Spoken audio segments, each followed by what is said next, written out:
नमस्कार छात्रों। आज हम अध्ययन करेंगे मेरे रज़ा साहब ये सुजाता बजाज द्वारा लिखित एक संस्मरण का।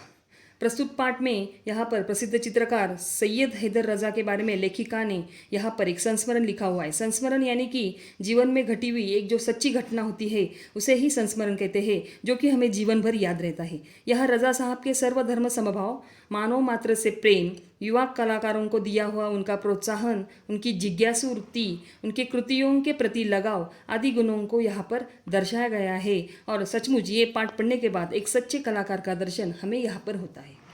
23 जुलाई को सुबह सुबह लेखिका को समाचार मिला कि रज़ा साहब नहीं रहे, और यहाँ पर जैसे ही उसे यह खबर मिली उसके मानस पटल पर यानी कि उसके मन के पर्दे पर यहाँ पर एक प्रकार रज़ा साहब की यादों की कतारें से लग गई। कतारें यानी एक प्रकार की यादें उसे एक के पीछे एक रज़ा साहब के बारे में आने लगी और वो भूतकाल में चली गई। लेखिका को याद आया कि पिछली फरवरी को वो जब दिल्ली पहुंची थी तब उसने वहाँ पर गणपति प्रदर्शनी के लिए यहाँ पर एक उद्घाटन का कार्यक्रम यहाँ पर आयोजित किया था, और प्रदर्शनी में वो चाहती थी कि रज़ा साहब आए और उसके शुभकामनाएं दे और अपने हाथों से यहाँ पर उद्घाटन हो जाए।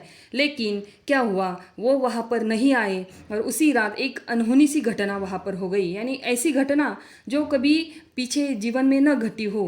और उसी रात रज़ा साहब लेखिका के सपने में आ गए, और यहाँ पर सपने में आने के बाद लेखिका को ऐसा एहसास हुआ कि जैसे कि रज़ा साहब ने उन्हें उठाया है, और यहाँ पर उठाने के बाद उन्हें शुभकामनाएं भी दी, और फिर वो कहने लगे कि एक बार मुझसे मिलने तुम ज़रूर आना, और यहाँ पर क्योंकि मैं अब जाने वाला हूँ। और इसके बाद क्या हुआ कि यहाँ पर लेखिका इतनी बेचैन हो उठी कि वो सीधा अस्पताल में चली गई उनसे मिलने के लिए। अस्पताल में वे शून्य की तरह लेटे हुए थे, और जैसे ही लेखिका ने उनके हाथों को छुआ तो उसे कुछ ऐसा एहसास हुआ कि सिर्फ उनकी सांस चल रही थी, और ये सब लेखिका सह नहीं सकी और वो अलविदा यानी आखिरी सलाम उन्हें कहते हुए वहाँ से लौट आई।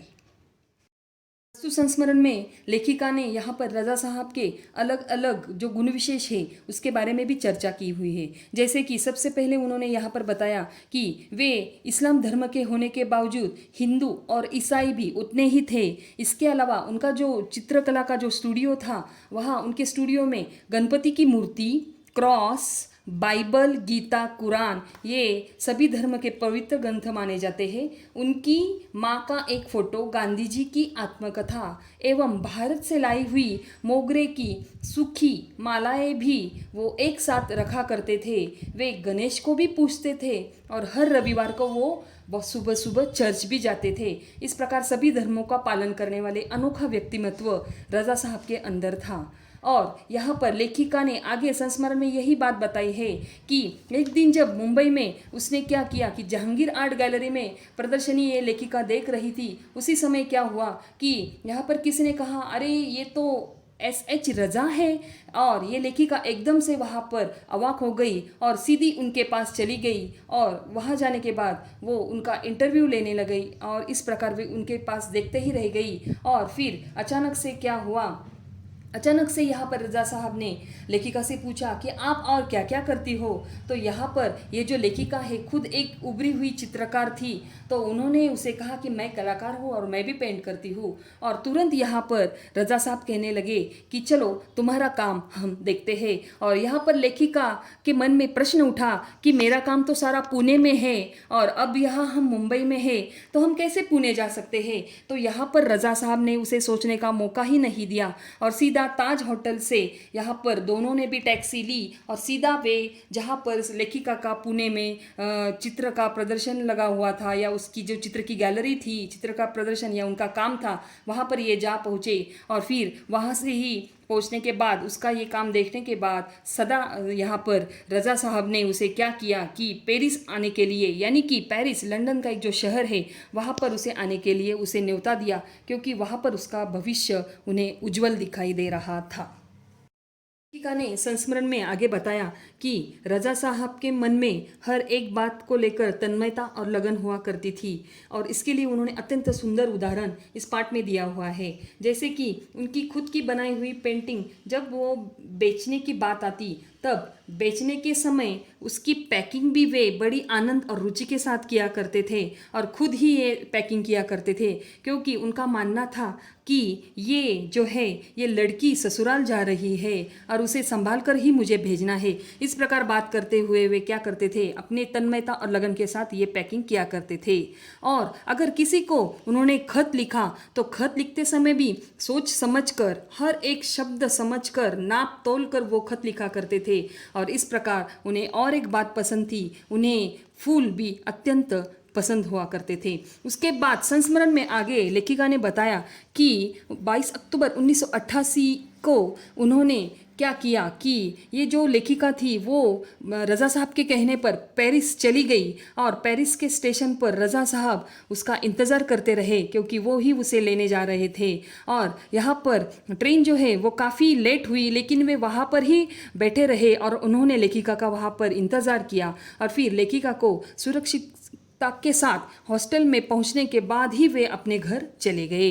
और फिर उसके बाद जब लेखिका बीमार पड़ी तब रात के 11 बजे रज़ा साहब खुद यहाँ पर भारतीय रेस्टोरेंट से खाना पैक करते हुए उसके पास पहुँचे और उसके घरवालों को, लेखिका के घरवालों को फ़ोन करके उन्होंने कहा कि मैं इसके पास हूँ, आप बिल्कुल भी चिंता मत कीजिए। इसी प्रकार यहाँ पर रज़ा साहब ने लेखिका की अच्छी तरह देखभाल किस प्रकार की, इस बात का अंदाज़ा हमें आता है। और फिर धीरे धीरे एक दूसरे के साथ बैठते उठते उन्होंने क्या किया, अपना पेंटिंग का काम पूरा किया।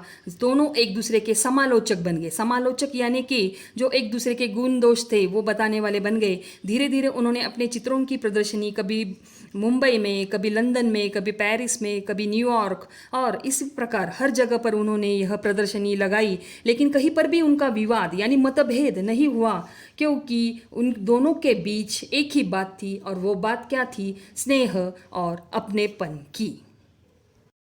लेखिका ने आगे इस संस्मरण में बताया है कि हिंदी और उर्दू तो रज़ा साहब की हमेशा से ही अच्छी रही है, लेकिन अंग्रेज़ी और फ्रेंच भी वे बहुत अच्छी तरह लिखा करते थे। इसके अलावा उनके अलग अलग और भी यहाँ पर मनपसंद चीज़ें थी, जैसे कि कविता उन्हें बहुत अच्छी लगती थी, शेर, गज़ल, पुराने हिंदी फिल्मी गाने बड़े प्यार से वे सुना करते थे। एक डायरी भी रखते थे और हर एक सुंदर चीज़ उसमें लिखा करते थे।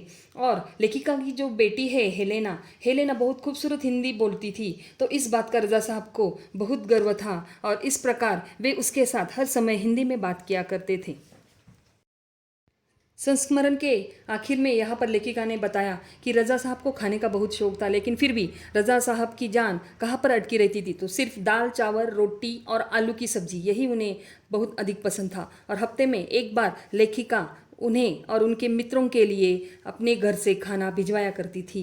और जब रज़ा साहब चले गए तब उनके कुछ फ्रांसीसी दोस्त थे, यानी जो कुछ यूरोपियन दोस्त उनके थे, उन्हें जब लेखिका ने यह खबर देने की बात मन में तय की और उनके घर जब यह गई, तब हर एक फ्रांसीसी दोस्त के दीवार पर रज़ा साहब की कृतियाँ, यहाँ पर रचनाएं उसे दिखाई दी। और फिर एक बार वो अपने अतीत में चली गई और उसे अचानक से ये बात याद आने लगी कि मैं हमेशा से रज़ा साहब को कहती थी कि रज़ा साहब आप मेरे लिए एंजल गार्जियन हो, यानी कि देवदूत हो। और वे मुस्कुराया करते थे, लेकिन जैसे ही समय बीतता गया वैसे 2000 साल से यहाँ पर रज़ा साहब उसे कहने लगे कि अब हमारी भूमिका बदल गई है, अब तुम ही मेरी एंजल गार्जियन हो और तुम ही मेरी देवदूत हो। और इस प्रकार यहाँ पे संस्मरण खत्म होता है। धन्यवाद।